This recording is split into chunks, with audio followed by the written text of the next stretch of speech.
তুমি যেদিন বলেছিলে জীবনে ভালো থাকতে টাকার প্রয়োজনটা খুব বেশি, সেদিনই বুঝেছিলাম তুমি ছেড়ে যেতে চাইছো আমায়।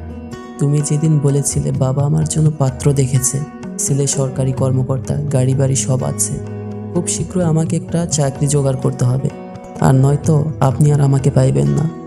আমি বললাম থাক, আর বলতে হবে না। সেই দিনই আমি প্রথম অনুভব করলাম তোমার বুকের বাপাসের জায়গাটা আমি একটা অচল পয়সার মতো, সেখানে এখন বড়সড় হিসাবের মেশিন। যেদিন আমাদের শেষ দেখা হলো তুমি বলেছিলে আমার থেকে ভালো কাউকে পাবে।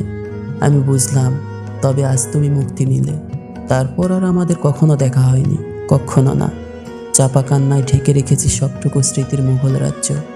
বেকার বলে ছোট্ট করে আমাকে ফিরিয়ে দিয়ে তোমার পরিবার যে মানুষটা তোমার হাতে তুলে দিয়েছিল, সেখানে তুমি বেঁচে আছো তো? যে হাত মরণ এলেও কোনোদিন ছাড়বে না বলে তুমি কথা দিয়েছিলে, আর আমায়েশের জন্য বেকারত্বের দোহাই দিয়ে যে বুকে তুমি মাথা রেখেছ, সেখানে তুমি কবর দেখতে পাও না তো? যে টাকার প্রয়োজন তোমাকে আমার কাছ থেকে কেড়ে নিল, সেই টাকার কেনা দামি ব্র্যান্ডের শাড়ি গহনা, আর আমায়েশের চার দেওয়াল, নরম বিছানা, এসবে ভালোবাসা পেয়েছ তো? মন খারাপে মুখ লুকিয়ে রাখার মতো একটা ঠান্ডা বুক, জ্বর এলে মাথা রাখার মতো হাত, কান্না পেলে আদর মাখা চুমো, এসব কি টাকায় কিনেও পাও?